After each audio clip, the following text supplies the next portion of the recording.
अपने हाथों को उठा, बोलो सर्वशक्तिमान परमेश्वर, आपकी हुजूरी में मैं अपने दिल को खोलता हूं, अपने आप को ग्रहण होने योग्य बनाता हूं, मैं तेरे वचनों को ग्रहण कर सकूं। आज जो कुछ मैं सुनूं 100 गुना फलों को लेके आ सकूं। मेरा आना, क्योंकि मैं आया नहीं, तेरे दूतों के द्वारा लाया गया हूं, मुबारक ठहरे। प्रभु यीशु मसीह के नाम में हम मांगते हैं, आमीन। ऊंचा आशीष ऊंचे। स्वागत है जीवित परमेश्वर की जीवित हजूरी में, आमीन। एक बार जोर से तारीफ करो परमेश्वर की, जोर से। बैठ जाओ अपने शरीर में, आत्मा में आप मेरे साथ खड़े हैं। अपनी आंखों को बंद, अपने हाथों को उठाओ, बोलो परमेश्वर आज तेरा वचन मेरी जिंदगी में 100 गुना फल लेके आए। मांगो अपने हाथों को उठा के, जो आज मैं सुनूं वो 100 गुना फलों को लेके आऊं। मांगो हाथों को उठा के। अपनी बाइबल को उठा, बोलो मैं इस वचन से प्यार करता हूं, ये वचन मेरे शुद्ध रहने का आधार, मैं अपना दिल इस वचनों के लिए खोलता हूं। मांगो अपने हाथों को उठा के अपनी बाइबल समेत, आमीन। अपने पड़ोसी को बोलो तुम्हें परमेश्वर की जरूरत है। तुम खड़े हो या गिरे हो, दोनों सूरतों में तुम्हें परमेश्वर की जरूरत है, आमीन। जो हमने देखा पिछले दिनों में ऑस्ट्रेलिया में, हां, ऐसा मुल्क है वो जो ये कहता था कि हमारा कोई दुश्मन हमारे आसपास नहीं है। इंडिया से 2 गुना उसका क्षेत्रफल है, उसका एरिया है, और पंजाब से भी कम आबादी है। फुल लैंड है, फुल ब्लेसिंग है, सबसे दुनिया के सुंदर बीच हैं, सबसे अच्छी इकोनॉमी में से एक इकोनॉमी है, कोई विरोध नहीं है, कोई प्रॉब्लम नहीं। और वहां लोग ढीले हो गए थे जब आग लगी पूरे ऑस्ट्रेलिया में। कहते हमने आज तक ऐसी प्रार्थना कभी नहीं की जैसी अब की। कितने मेरी बात को समझ रहे हैं? इसका मतलब हमें एक बात समझनी चाहिए कि अपनी लाइफ के लोएस्ट पॉइंट पे हमें परमेश्वर की जरूरत है, और अपने हाईएस्ट पॉइंट पे भी हमें परमेश्वर की जरूरत है। बाइबल भरी बड़ी इन घटनाओं से बड़े बड़े देशों के साथ जो होती थी, और परमेश्वर यह साबित करता था कि तुम जितने मर्जी ऊंचे हो या जितने मर्जी लो हो, तुम्हें हमेशा मेरी जरूरत है। हालेलुया। यह बात साबित करती है कि हमें परमेश्वर की जरूरत है अपनी लाइफ के हर पॉइंट पे। बोलो अपने पड़ोसी को तुम्हें परमेश्वर की जरूरत है। 50 करोड़ जानवर मरे हैं वहां पे, 50 करोड़। और सब लोग, मैं भी, सब लोग हम प्रार्थना कर रहे थे कि परमेश्वर अपनी दया दिखा। इसलिए बाइबल कहती जो स्थिर है, जो खड़ा है, वो चौकस रहे, कहीं गिर ना जाए। जो गिरा हुआ है उसे तो परमेश्वर उठाने के लिए आए ही हैं, लेकिन जो स्थिर हो चुका है वो भी ध्यान रखे कि वो गिरे ना। क्योंकि दाऊद अपनी लाइफ में तब गिरा था जब वो अपने हाईएस्ट पॉइंट पे, अपने पीक पॉइंट पे और अपनी ब्लेसिंग के हाईएस्ट पॉइंट पे था। हालेलुया। आप जानते हो परमेश्वर ने आपको बुलाया, हां कि ना? आप जानते हो ये बात? आप लड़ाई में हो, आप ये भी जानते हो। अगर आप लड़ाई में हैं, इसका मतलब हार जीत तो होगी, एक की हार और एक की जीत होगी। और लिखा हमारी लड़ाई शैतान के साथ है, यानी या तो शैतान जीतेगा या आप जीतेंगे। बाइबल कहती है, परमेश्वर ने कहा, इफ्सियों में मैं पढ़ूंगा नहीं उस वचन को, कि मैं आगे कुछ वचनों को पढ़ना चाहता हूं। उसमें लिखा परमेश्वर के सारे हथियार बांध लो ताकि तुम बुरे दिनों का क्या कर सको? सामना कर सको। क्या कर लो? कहता सारे हथियार बांध लो ताकि तुम बुरे दिनों का सामना कर सको। इसका मतलब परमेश्वर विश्वासी को कह रहा है कि बुरे दिन आएंगे, इसे कोई रोक नहीं सकता। इकोनॉमी से लेके, शांति से लेके, जितना आपने आज तक बुरा नहीं देखा होगा उतना आने वाला है। आप देखो, बुरे से बुरा टाइम आने वाला है इकोनॉमी में, हर जगह आप देखोगे। पर करें क्या फिर? मसीही लोग चमकेंगे, ये बात श्योर है। उसका रीजन ये है क्योंकि हमारी ब्लेसिंग इस बात पे डिपेंड नहीं करती कि शहर में क्या चल रहा है, वो इस बात पे डिपेंड करती है क्या हम वचन के ऊपर खड़े हैं या नहीं खड़े। मैंने एक बात बताई थी कि फॉरेन में लोग बोलते थे चर्चें बिक रही हैं और वहां पे बार बनाए जा रहे हैं। अरे वो चर्चें वो नहीं जो हमारे जैसी चर्चें हैं, वो दूसरी चर्चें जो 14 से चली आ रही थी, कोई बेदारी नहीं है, कोई काम नहीं हो रहा, होली स्पिरिट का आधा आधा घंटे में चर्चें खत्म हो जाती, वो चर्चों की बात हो रही, बिल्डिंग्स की बात हो रही, ऐसी चर्चों की बात नहीं हो रही। अगर आप डाटा दुनिया का उठा के देखो तो सबसे ज्यादा दुनिया में जो फॉलो करने वाले लोग हैं वो यीशु मसीह को फॉलो करने वाले लोग सबसे ज्यादा है। हर तीसरा बंदा दुनिया में यीशु मसीह को फॉलो कर रहा है। और आप जानते हो ये बेदारी इतनी बढ़ने वाली है, क्यों? क्योंकि इतना बुरा टाइम आने वाला है लोगों के ऊपर, देशों के ऊपर इतना बुरा आने वाला है, क्योंकि जितना ये बुरा आएगा लोग उतना परमेश्वर की ओर भागेंगे और इसको कोई रोक नहीं सकता। इसको प्रेयर्स भी रोक नहीं सकती। प्रेयर्स आपको सुरक्षित रखेंगी, आपको बलवंत रखेंगी, आपको स्ट्रांग रखेंगी, आपको आगे रखेंगी, दैट्स इट। लेकिन अगर आपको पूरी दुनिया में शांति आ जाए या पूरी दुनिया में कुछ ऐसा हो जाए, पूरी दुनिया खुशहाल हो जाए, ये होने वाला अब नहीं है। अब ये बुरा होगा। और आप नोट करना, और परमेश्वर ने अपने लोगों को बोला, क्योंकि मैंने एक फैसला किया है आपको इक्विप करने का, आपको हथियारों से लैस करने का, ताकि जो समय आपके पड़ोसी पे आया और वो मारा गया, ये आपके साथ नहीं होगा। बाइबल बताती है जहां जहां भी परमेश्वर ने आत्मिक लोगों को, आत्मिक चर्चों को खड़ा किया है, वहां वहां परमेश्वर ने अपने लोगों को बचाया है और अपनी इच्छा वहां पे जाहिर की है, अपना आने वाला समय बताया है, लोगों को पहले से बताया कि तुम्हें कैसे तैयार रहना है आने वाले टाइम में बचने के लिए और स्ट्रांग रहने के लिए, ताकि तुम उन लोगों के साथ ना मरो और तुम उन लोगों के साथ सफर ना करो।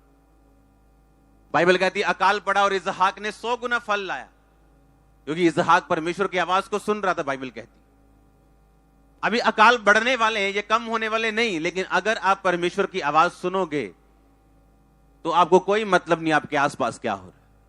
आप प्रार्थना करोगे देश के लिए, प्रार्थना करोगे सरकार के लिए, प्रार्थना करोगे लोगों के लिए, मदद भी करोगे, सब कुछ करोगे, लेकिन वो चीजों को रोक नहीं पाओगे, लेकिन खुद बच पाओगे अगर परमेश्वर के वचनों पे चलोगे तो। आमीन। याद रखो, परमेश्वर ने कहा सारे हथियार बांध लो। इसका मतलब यह है कि मसीह में आने के बाद अभी काम खत्म नहीं हुआ। अब मैं मसीह में तो आ गया, अब परमेश्वर ने कहा अब तुम परमेश्वर के सारे हथियार क्या करो, बांध लो।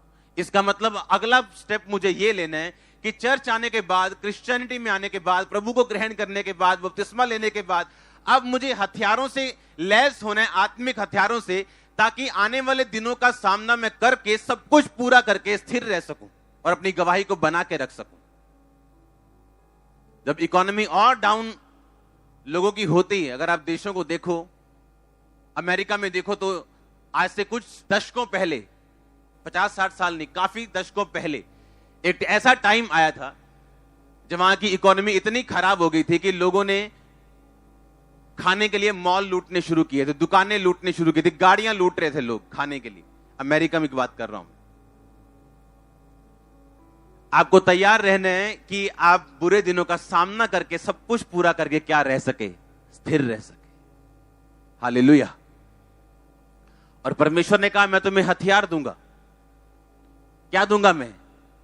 ताकि तुम पूरा सब कुछ सामना करके, पूरा करके क्या रह सको, स्थिर रह सको, तुम स्ट्रांग रह सको।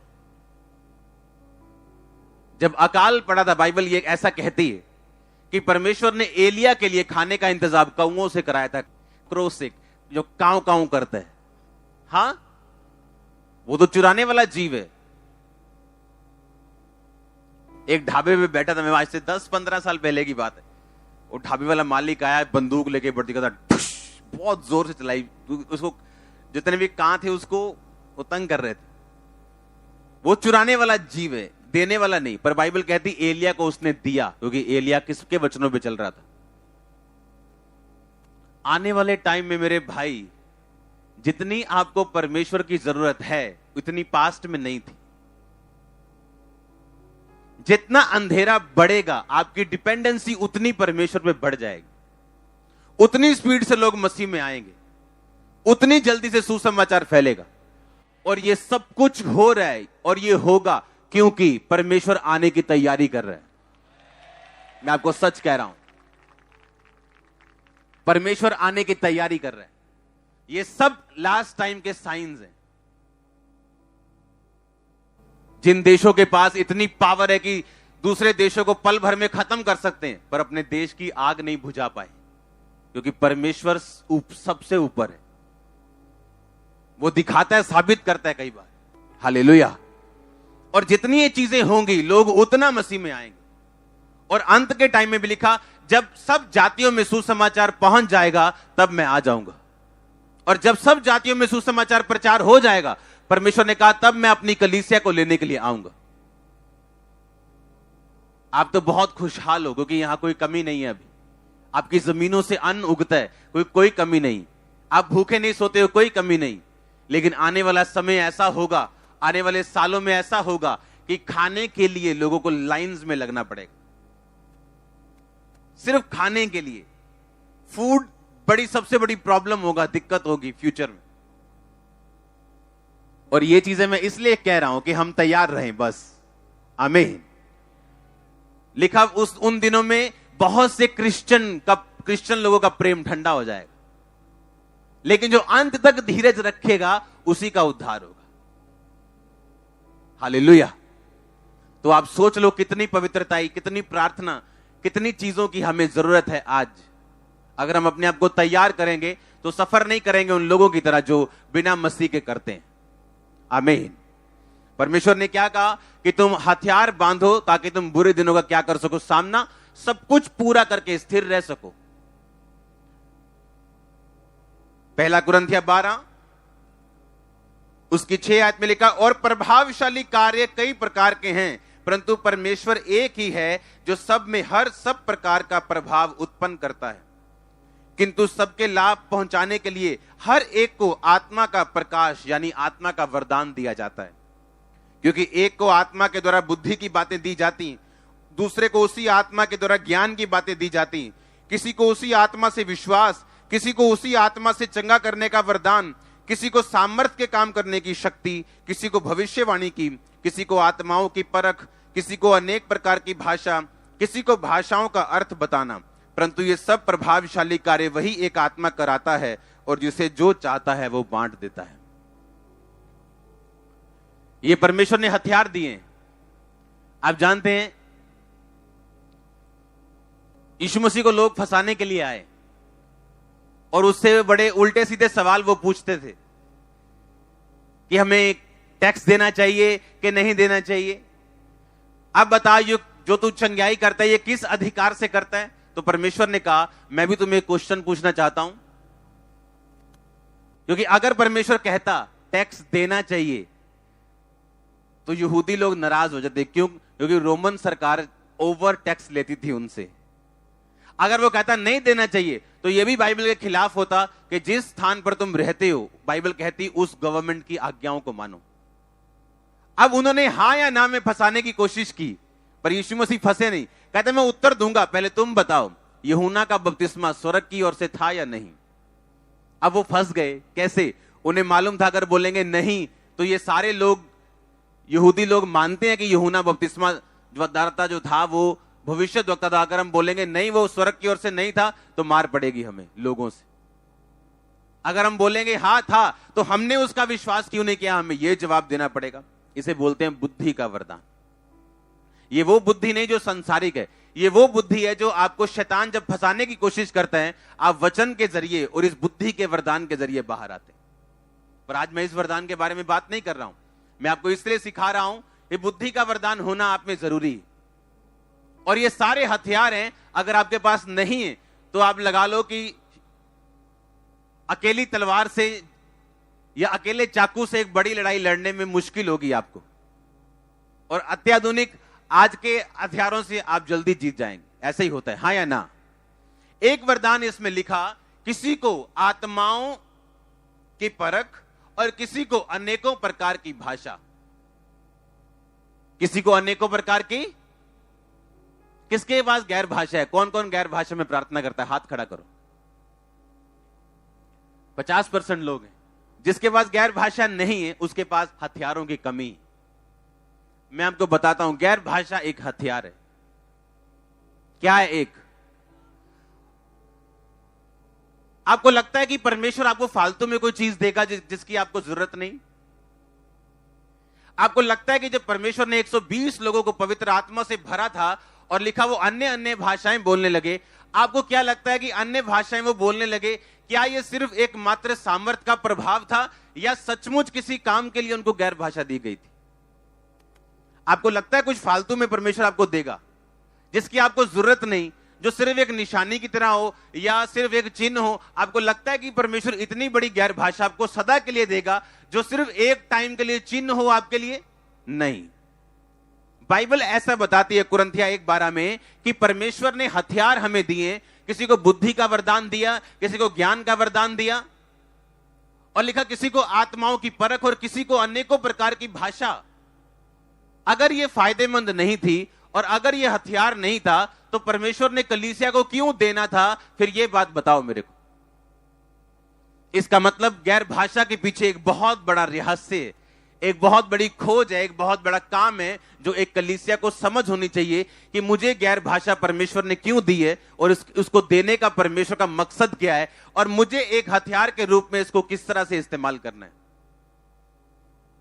हालेलुया। मैं आपको यह प्रूफ करूंगा, गैर भाषा पुराने नियम में भी थी, नए नियम में भी थी, भविष्यवाणी पुराने नियम में भी थी, नए नियम में भी थी, हीलिंग पुराने नियम में भी थी, नए नियम में भी थी। लेकिन पुराने नियम में सब बातें लिमिटेड थी, थोड़ी थी, किसी किसी के लिए थी। आज आप सबके लिए ये अवेलेबल है और इसे गुड न्यूज बोलते हैं। परमेश्वर ने लिखा पहले थोड़ा थोड़ा अपने आप को भविष्यद्वक्ताओं की तरह लोगों पे प्रकट किया, पर अंत के दिन में अपने पुत्र यीशु मसीह के द्वारा सब पर प्रकट किया। इसीलिए तो ये गुड न्यूज है कि पहले सिर्फ प्रॉफिट्स के पास होती थी, लेकिन आज ये आपके पास हो सकती। पहले सिर्फ कुछ चंद भविष्यद्वक्ताओं के पास होती थी, लेकिन आज आप इसको लेके अपनी लाइफ को सक्सेस बना सकते हो। पुराने नियम में दानियेल की पुस्तक 5 उसका 1, बेलशस्सर नामक राजा ने अपने 1000 प्रधानों के लिए एक बड़ा भोज किया और उन 1000 लोगों के सामने दाख मधु पिया। दाख मधु पीते पीते बेलशस्सर ने आज्ञा दी कि सोने चांदी के जो पात्र उसके पिता नबूकदनेस्सर ने यरूशलेम के मंदिर में से निकाले थे उन्हें लाया जाए कि राजा अपने प्रधानों, रानियों, रखेलियों समेत उनमें पिए। अब जो सोने के पात्र यरूशलेम में परमेश्वर के भवन के मंदिर से निकाले गए थे वो लाए गए और राजा अपने प्रधानों, रानियों और रखेलियों समेत उनमें पीने लगा। वो दाख मधु पीकर सोने, चांदी, पीतल, लोहे, काठ, पत्थर के देवताओं की स्तुति कर ही रहे थे कि उसी घड़ी मनुष्य के हाथ किसी कई उंगलियां प्रकट हुई और निकलकर दीवट के सामने राज मंदिर की दीवार के चूने पर कुछ लिखने लगी और हाथ का जो भाग लिख रहा था वो राजा को दिखाई पड़ा। उसे देखकर राजा भयभीत हो गया और मन ही मन घबरा गया और उसके कमर के जोड़ ढीले पड़ गए और कांपते कांपते उसके घुटने एक दूसरे से टकराने लगे। तब राजा ने ऊंचे शब्द से पुकारकर तांत्रिकों, तंत्रियों, कसदियों और फ्यूचर बताने वाले सब पंडितों को हाजिर रहने की आज्ञा दी। और जब बेबीलोन के पंडित पास आए तब राजा उनसे कहने लगा, जो कोई ये लिखा हुआ पढ़कर इसका अर्थ मुझे समझाए उसे बैंजनी रंग का वस्त्र, उसके गले में सोने की कंठमाला पहनाई जाएगी और मेरे राज्य में 3रा वो प्रभुता करेगा। तब राजा के सब पंडित लोग भीतर आए परंतु उस लिखे हुए को पढ़ ना सके, ना राजा को उसका अर्थ समझा सके। इस प्रकार बेलशस्सर राजा बहुत घबरा गया और भयतुर हो गया और उसका प्रधान भी बहुत ही व्याकुल हुए। राजा और प्रधानों के वचनों को सुनकर रानी भोज के भवन में आई और कहने लगी, हे राजा, तू युग युग जीवित रहे, अपने मन में ना घबरा और ना उदास हो। तेरे राज्य में दानियेल नाम एक पुरुष है जिसका नाम तेरे पिता ने बेलतशस्सर रखा है। उसमें पवित्र ईश्वरों की आत्मा रहती है और उस राजा के दिनों में प्रकाश, प्रवीणता, ईश्वर के तुल्य उसमें बुद्धि पाई गई। अब हे राजा, तेरा पिता जो राजा था उसने उसको सब जोशियों, तांत्रिकों, तस्दियों और अन्य भावी बताने वालों का प्रधान ठहराया था, क्योंकि उसमें उत्तम आत्मा, ज्ञान और प्रवीणता, सपनों का फल बताने, पहेलियां खोलने और संदेह दूर करने की शक्ति पाई गई। इसलिए वो दानियेल बुलाया जाए और वो उसका अर्थ बताएगा। सब बोलो आमीन। लिखा जब दानियेल राजा के पास आया, 17 आयत में लिखा, तो दानियेल ने राजा से कहा, अपने दान अपने पास रख, जो बदला तुम मुझे देना चाहता है वो दूसरे को दे, परंतु ये लिखी हुई बात मैं राजा को पढ़ सुनाऊंगा और इसका अर्थ भी तुम्हें समझाऊंगा। हालेलुया। उसमें लिखा, हे राजा परम प्रधान, परमेश्वर ने तेरे पिता नबूकदनेस्सर को राज्य, बढ़ाई, प्रतिष्ठा और प्रताप दिया था। जिसे वो चाहता था गिराता था, जिसे चाहता था घात करता था। ऐसा अगली आयत में लिखा, 20 में लिखा, जब उसका मन फूल गया, उसकी आत्मा कठोर हो गई, वो अपमान करने लगा, तब वो अपने राज सिंहासन पर से उतारा गया और उसकी प्रतिष्ठा भंग की गई।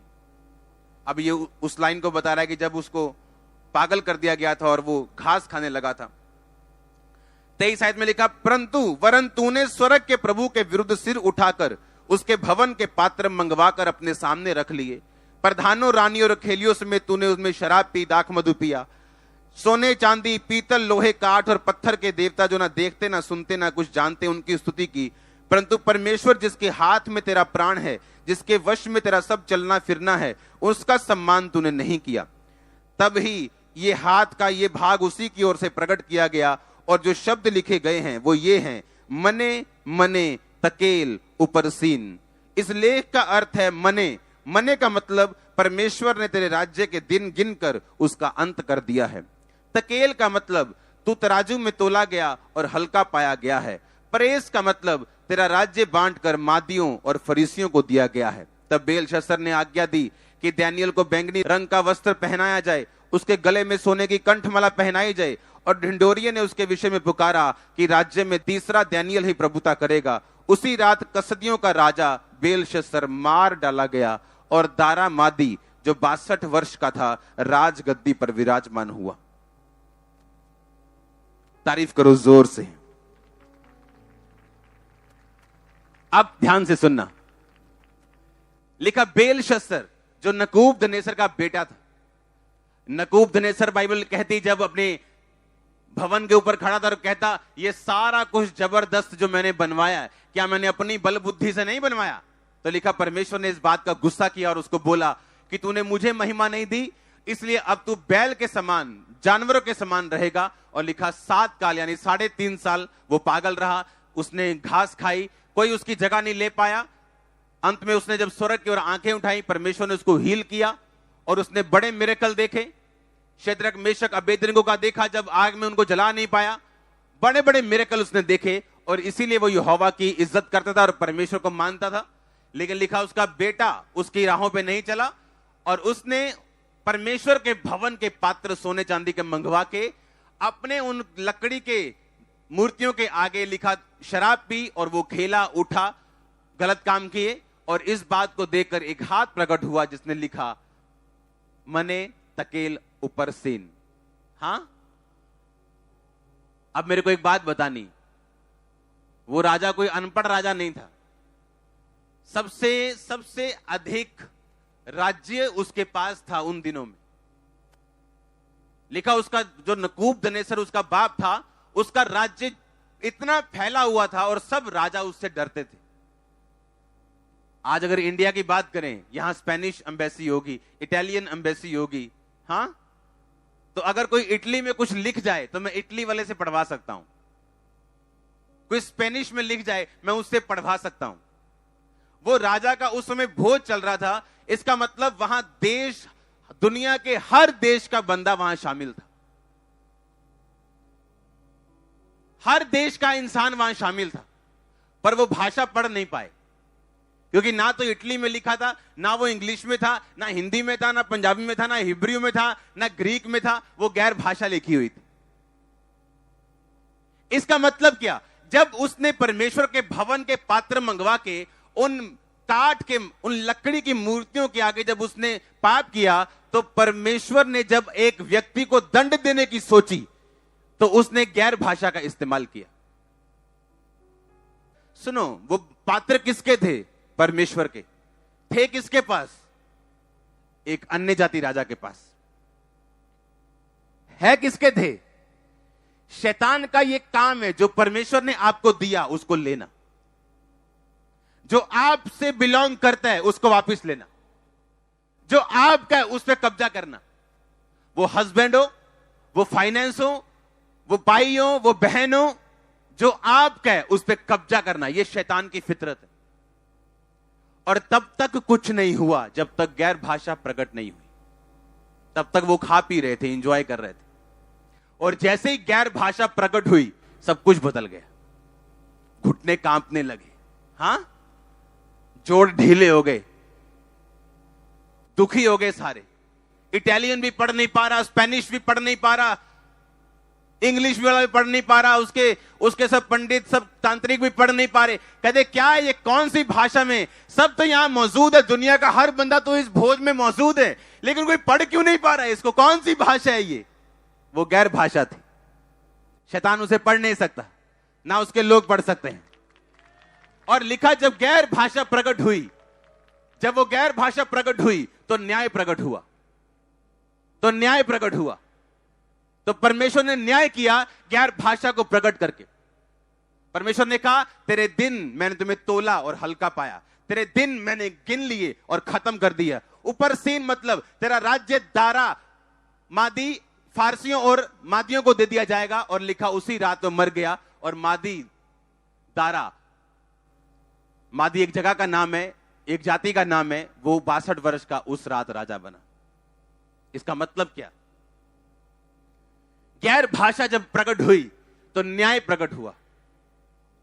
जब गैर भाषा प्रकट हुई तो एक न्याय किया गया कि उस राजे को जमीन तक उतार दिया गया जो आसमान के उस कुर्सी में बैठा था।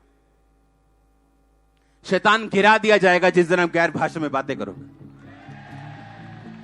जो फाइनेंस आपका सालों से गिरा हुआ है, आपके दादा, आपके बाप दादा सब कुछ हार चुके हैं, वो गिरा दिया जाएगा। वो अल्टर, वो वेदी जो शैतानी है, जब गैर भाषा शुरू होगी वो गिरा दी जाएगी। वो बीमारी जो 20 सालों से आपके पीछे है, जिस दिन आपने गैर भाषा में प्रार्थना की, मैंने कहा उसका वेदी गिरा दी जाएगी, उसका अल्टर गिरा दिया जाएगा। जो पागलपन आपको छोड़ के नहीं जा रहा, जिस दिन ये गैर भाषा शुरू होगी, मैंने कहा वो छोड़ के भी जाएगा। ओह, आपका आमीन जितना ऊंचा। आप समझ रहे मेरी बात को कि नहीं? आप समझ रहे कि नहीं? गैर भाषा प्रकट हुई, सब कुछ चेंज हो गया। मेरी बाइबल के पीछे 87-88 प्रेयर पॉइंट लिखे हैं मेरे पर्सनल, और हर 15-20 पॉइंट्स के बाद गैर भाषा में प्रार्थना करता हूं। जब गैर भाषा प्रकट हुई तो न्याय प्रकट हुआ। आप जब गैर भाषा में प्रार्थना करेंगे, और गैर भाषा के लिए आपको बैठने की जरूरत नहीं है कि प्रार्थना में बैठेंगे तो बोलेंगे। आप गाड़ी चलाते थे गैर भाषा बोल सकते हो। आप ऊंचा नहीं बोल सकते, लेकिन जीप में बोल सकते हो। बस में बैठे हो गैर भाषा बोल सकते हो। हां, आप कहीं भी बैठे हो गैर भाषा बोल सकते हो। गैर भाषा आपके स्पिरिचुअल इंजन को स्टार्ट कर देगी। गैर भाषा बोलने के द्वारा कुछ ऐसी अगुवाई आपकी होगी जो आप मांग रहे हो प्रभु से कि प्रभु मैं क्या करूं, मैं क्या करूं, मैं क्या करूं। हालेलुया। मुझे एक गीत सुनाया गया था गैर भाषा में, और मुझे क्वेश्चन किया गया ये गैर भाषा में क्या बोल रहे हैं, और मेरे को मालूम नहीं था वो गीत क्या है, किसने गाया है, क्या है। जब मैंने वो गीत सुना गैर भाषा में, मैंने कहा ये आदमी हमें स्वर्ग जाने के लिए कह रहा है और हमें तैयारी करने के लिए कह रहा है कि हम अंत के दिनों में तैयार रहे। सुनो ध्यान से। जब उस गीत को मुझे दिखाया गया, उसका शीर्षक था song of the end time. और गैर भाषा ऐसा नहीं है कि ये कोई शब्द बोलेगा कि जारा वरा जिला, जारा का मतलब ये, नो नो नो, ऐसा, ये गैर भाषा ऐसी नहीं। आपकी स्पिरिट बताती है कि उस टाइम होली स्पिरिट इन शब्दों को क्यों बोल रहे हैं। ये कोई शब्द नहीं है, ये स्पिरिचुअल चीज है। आमीन। और मैंने बताया ये जो सिंगर है, ये हमें एंड टाइम स्वर्ग जाने के लिए हमें कह रहे हैं कि हम तैयार रहें। और मैं खुद हैरान था। इसे बोलते गैर भाषा का अर्थ बताना। आमीन। आप जब गैर भाषा में प्रार्थना करते हो, सडनली आपकी अगुवाई होती है जिसके लिए आप कंफ्यूज हो। आप जो गैर भाषा में प्रार्थना करते हो, न्याय प्रकट होता। जो लोग आप पे जादू टोना कर रहे हैं, जो लोग आपके पीछे हैं, उन पे न्याय प्रकट होगा और सजा आएगी उनकी लाइफ पे। मैं सच कह रहा हूं। हम नहीं मांगेंगे, हम ना तो दुश्मनों का नाश मांगते, ना विनाश मांगते, कुछ नहीं मांगते, लेकिन परमेश्वर देखेगा कौन सा व्यक्ति आपकी लाइफ से जाना चाहिए, कौन सा रहना चाहिए। गैर भाषा एक ऐसा हथियार है। और इमेजिन करो आज लोगों के पास गैर भाषा ही नहीं, क्योंकि चर्च आना एक प्रोफेटिक वर्ड लेने का या हीलिंग लेने का जरिया है, या आपको सचमुच परमेश्वर में बढ़ना है और आपको खुद कुछ करना है। आमीन। लिखा जब गैर भाषा प्रकट हुई तो न्याय प्रकट हुआ, और उसने कहा परमेश्वर ने दिन गिन दिए, और उसी रात में मारा गया। तो कितने लोग हम गैर भाषा में बोलते हैं? परमेश्वर ने पुराने नियम में कहा मैं अन्य भाषाओं के द्वारा, दूसरी भाषाओं के द्वारा लोगों से बातें करूंगा। यह कोई नए नियम की भाषा नहीं, पुराने नियम में चलती आ रही, और नए नियम में अब आप भी इसके भागी हो सकते, अब आप भी इस हथियार को ग्रहण कर सकते। देखा, इसलिए अगर तू बपतिस्मा ले, तौबा करे, तो तू पवित्र आत्मा का दान पाएगा। कितने मेरी बात को समझ रहे हैं? और लिखा गैर भाषा जब तुम्हारे पास होगी और जब तुम इसे बोलोगे, एनिमी कंफ्यूज होगा। आप देखो, जो बंदा चौड़ में चल रहा था, ले आओ परमेश्वर के, कौन से परमेश्वर, ले आओ उसके भवन के सोने चांदी के पात्रों में, लिखा पी के नाच रहे थे, अपने पूरी ताकत दिखा रहे थे, शक्ति प्रदर्शन चल रहा था, एक तरह का एंजॉय पार्टी चल रही थी। वो घबरा के उसके घुटने कांप रहे थे। इसका मतलब न्याय प्रकट होगा। इसका मतलब आपका एनिमी शैतान, उसके एजेंट्स, उनके कैंप में, उनके घरों में, उनके जीवनों में कंफ्यूजन पैदा होगी जिस दिन आप गैर भाषा बोलेंगे। लोग कंफ्यूज होंगे आपके विषय में, कंफ्यूज हो जाएंगे वो कि आपका क्या करें। वो सोचो अगर गैर भाषा ना बोली जाए तो कितना बड़ा नुकसान है। आप टंग्स में बातें करते, गैर भाषा में बातें करते, आपका स्पिरिचुअल इंजन प्रोड्यूस करना शुरू करता है। परमेश्वर बात करना शुरू करता है। किसी चीज पे आपको एकदम से रोशनी उस चीज पे गिरती, आपको मालूम होता है अब आपने क्या करना है। आपकी अगुवाई होती गैर भाषा के द्वारा। एनिमी के कैंप में कंफ्यूजन होती गैर भाषा के द्वारा। और जो भाषा आपकी शैतान समझता है, गैर भाषा में की गई प्रार्थना को शैतान कभी नहीं समझता। जिन विषयों को आप जानते हो कि आपने ये विषय में प्रार्थना करनी है, मैंने चंगाई के लिए करनी है, मैंने बरकत के लिए करनी है, लेकिन ऐसे विषय आपकी लाइफ के लिए हैं जो उन कहीं इंपॉर्टेंट विषयों से भी अधिक इंपॉर्टेंट है, लेकिन आपको मालूम ही नहीं है। उन बिना मालूम विषयों पर प्रार्थना करने के लिए आपको गैर भाषा की जरूरत है। और तब पवित्र आत्मा आपके अंदर से प्रार्थना करता है। उसको मालूम है इसको ये चीज की जरूरत है, लेकिन इसको अवेयर ही नहीं है, ये इसको मालूम ही नहीं है इसे ये चाहिए। जो आपको मालूम है आप वो प्रार्थना करोगे, वो मिलेगा परमेश्वर से, लेकिन जिसका बारे में पता ही नहीं, तो परमेश्वर कहता वो पवित्र आत्मा तुम्हारे बीच से आहें भरेगा और अपने शब्दों में भी और गैर भाषा में भी वो प्रार्थना करवाएगा। आप समझ रहे हैं? इस स्टोरी में आपको बता चुका हूं, एक भाई रात को बेचैन होकर उठा। बेचैन था वो, उसे समझ नहीं आई मैं इतना बेचैन क्यों, ना मेरे को प्रॉब्लम है, ना कोई मैंने रात को मैंने कुछ हॉरर पिक्चर देखी है, इतना बेचैन क्यों उठाऊं। बेचैन, पूरा बेचैन उठ गया एकदम से। होली स्पिरिट ने कहा प्रार्थना कर। गैर भाषा में प्रार्थना कर रहा है। आधे घंटे बाद पवित्र आत्मा ने कहा अब तू सो जा। बेचैनी खत्म हो चुकी थी, शांति आ चुकी थी। उसे मालूम नहीं था क्यों उठा, क्यों खुदा ने बेचैन किया, उसके साथ ऐसा क्यों हुआ। अब वो सो गया। थोड़े दिन बाद अपने घर गया, भाई से मिला। उसके भाई ने बताया था फोन्स नहीं होते थे, अगर होते थे तो किसी के पास होता होगा, इंटरनेट वगैरह कुछ नहीं था। उसके भाई ने बताया फलानी तारीख को रात को मुझे हार्ट अटैक आ गया था और मैं मर गया था। और मैं जब हॉस्पिटल में लेके गया, डॉक्टर ने बोला ये मर चुका है। और सडनली एकदम से मेरी बॉडी को प्रभु ने छुआ, किसी ने छुआ और मैं उठ के बैठ गया। और सब हैरान थे क्यों। उसने बताया, सुनो, उसने बताया कि सेम डे जिस रात तेरे को ऐसा हुआ, उस रात खुदा ने मुझको उठाया था और मैंने गैर भाषा में प्रार्थना की थी। कितने समझ रहे हैं? अब उसको यह तो मालूम नहीं था कि अपनी भाषा में क्या बोलूं, पर आप गैर भाषा में प्रार्थना कर सकते हैं। और होली स्पिरिट आपको आपके पास्टर के लिए, आपके घर के लिए, आपके मोहल्ले, आपके नगर के लिए, जिन विषयों को आप नहीं जानते, होली स्पिरिट उन शब्दों को लेके वो प्रार्थना करता है जो आप नहीं समझ सकते। और इसीलिए जो गैर भाषा बोलने वाले विश्वासी हैं, वो दूसरे विश्वासियों ज्यादा रिजल्ट लेके आते हैं, क्योंकि उनके पास एक हथियार एक्स्ट्रा है जिसको वो यूज करते हैं। हालेलुया। लिखा जो गैर भाषा में प्रार्थना करता है वो अपनी ही, अगर इसको एम्प्लीफाइड वर्जन बाइबल में पढ़े तो लिखा जो गैर भाषा में प्रार्थना करता है वो अपने शरीर, अपने प्राण और अपनी आत्मा की उन्नति करता है। वो अपनी शरीर की भी उन्नति करता है, यानी उसका फाइनेंस, उसकी लाइफ, उसकी सेहत, उसके बच्चे, जो कुछ शरीर में। लिखा वो अपने सोल की, अपने प्राण की, अंदर जो आपका सोल है उसके ऊपर अटैक है, उसके ऊपर व्यभिचार का, चोरी का, पाप का, कहता उसको भी वो हील करता है।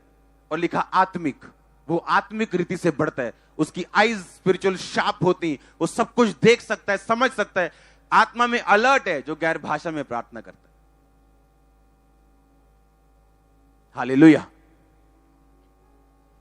इमेजिन करो आप एक पॉलिटिशियन, आपके कैरियर में रुकावटें आ रही, आप अपने पार्टी के प्रधान से मिलने जा रहे हो, तो आप गैर भाषा में बोल के जा रहे हो। आधा घंटे के बाद अगर उसने कुछ गलत भी सोचा हुआ, आपकी शक्ल देख के मुकर जाएगा वो।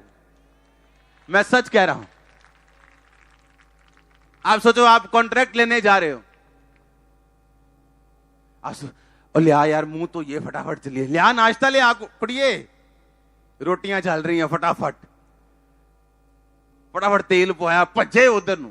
पर गैर भाषा नहीं बोली, प्रेयर नहीं की, तो हमें बार बार निराशाएं हाथ लग रही, क्योंकि जो काम आगे होना चाहिए वो पीछे।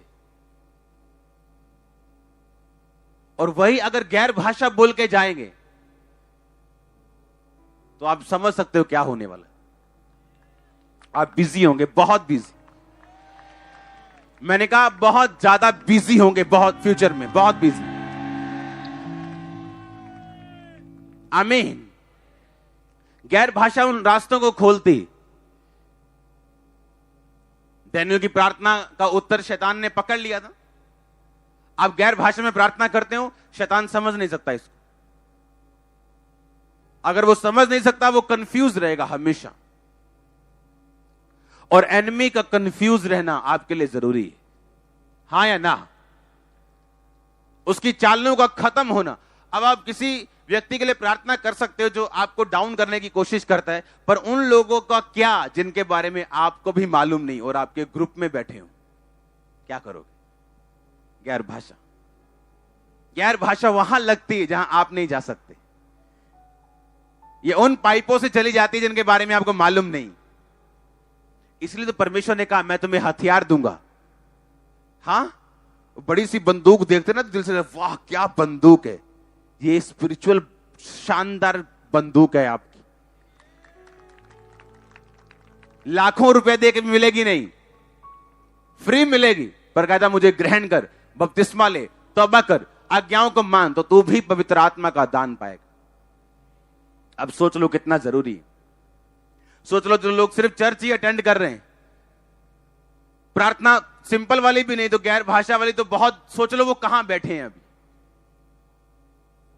कितना पीछे बैठे हैं अभी। हालेलुया।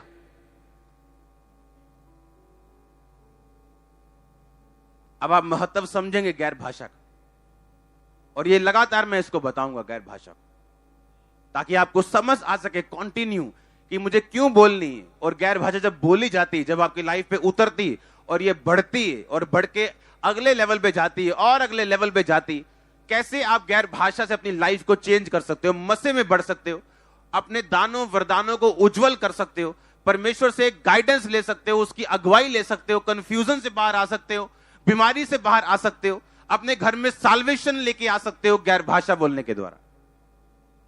आप जानते पौलुस ने क्या कहा? उसने कहा मैं आत्मा से प्रार्थना करूंगा और बुद्धि से प्रार्थना करूंगा। अगर वो ऐसा कहता मैं बुद्धि से प्रार्थना करूंगा और आत्मा से भी करूंगा, इसका मतलब बुद्धि से यानी अपने शब्दों से प्रार्थना करना पहले स्थान पे होता और उसके बाद गैर भाषा। पर उसने कहा मैं आत्मा से प्रार्थना करूंगा, यानी जब मैं प्रार्थना की शुरुआत करूंगा तो मैं गैर भाषा से करूंगा और मैं बुद्धि से भी प्रार्थना करूंगा। क्योंकि अगर मैं यहां पे मास प्रेयर सारी गैर भाषा में कर दूं तो आप आमीन कैसे बोलोगे? फेथ कैसे करोगे? क्या कैसे मालूम होगा कौन बंदा हील हो रहा है? तो उसने कहा लेकिन मैं प्रार्थना करूंगा आत्मा से, लेकिन बुद्धि से भी करूंगा, ताकि दूसरे लोग इसे आमीन बोल सके। आमीन। इसका मतलब आत्मा में प्रार्थना करने का महत्व जो पौलुस ने कहा वो पहले नंबर पे था। हम पढ़ेंगे बाइबल के इस वचन को ताकि आपको ये समझ आए कि मुझे आज गैर भाषा मांगनी है, और तब तक मांगनी है, हर रोज मांगनी, जब तक मुझे मिल ना जाए। और आपको प्रभु देगा। मत समझो कुछ पता नहीं क्या होगा एक दिन मेरी जिंदगी में, मैं पता नहीं कितना रो रो के मांगूंगी तब मिल जाएगा। नो, बस अलर्ट रहना। जब मुझे पवित्र आत्मा की गैर भाषा मिली थी तो मैं कुर्सी पे बैठा हुआ था, सिंपल प्रार्थना कर रहा था, और मुझे बपतिस्मा से पहले मिली थी। बपतिस्मे के बाद नहीं, पहले, और उसके बाद मैंने बपतिस्मा लिया। ये नहीं चलो मिलता गई है, छड्डो होन कोई नहीं। हालेलुया। पहला कुरिन्थियों उसका 14 उसकी 15 आयत। अतः क्या करना चाहिए? मैं आत्मा से भी प्रार्थना करूंगा और बुद्धि से भी प्रार्थना करूंगा।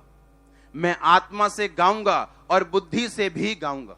नहीं तो यदि तू आत्मा से ही धन्यवाद करेगा तो अज्ञानी तेरे धन्यवाद पर आमीन कैसे कहेगा, क्योंकि वह तो नहीं जानता कि तू क्या कहता है। सब बोलो आमीन। दूसरा 14 की 2 आयत में लिखा, क्योंकि जो अन्य भाषा में प्रार्थना करता है, बातें करता है, वो मनुष्यों से नहीं परंतु परमेश्वर से बातें करता है, इसलिए उसकी बातें कोई नहीं समझता, क्योंकि वो भेद की बातें आत्मा में होकर बोलता है। 4 आयत में लिखा, जो अन्य भाषा में बातें करता है वो अपनी ही उन्नति करता है, परंतु जो भविष्यवाणी करता है वो कलीसिया की उन्नति करता है। अगर मैं भविष्यवाणी करूं, आपने देखा मेरे लिए बोला था, मेरा ये नाम कोई नहीं जानता, मेरा ये नाम सिर्फ मेरे उन्होंने रखा था, यहां मेरा नाम ये कोई नहीं जानता। आपने जब नाम लिया, ये काम, इससे किसकी उन्नति हुई? चर्च की। लोगों का फेथ बढ़ा कि परमेश्वर जीवित है, हाँ या ना। लेकिन जब तुम गैर भाषा में बातें करते हो तो किसी की उन्नति नहीं होती, तुम्हारी उन्नति होती, तुम्हारी आत्मा की, शरीर की, प्राण की। जब तुम गैर भाषा में बातें करोगे तो तुम्हारी उन्नति होगी। इसका मतलब मैं जी प्रभु च ग्रो करना चाहना जी, गैर भाषा में बातें करो। मैं प्रभु च बदना चाहना जी, गैर भाषा में बातें करो।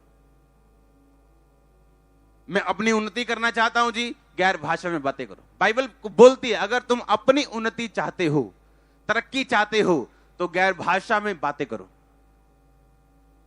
डैनियल के पास ये थी, और कोई राज्य नहीं था, कोई किंग नहीं था जिसने डैनियल को इग्नोर किया हो और बच गया हो।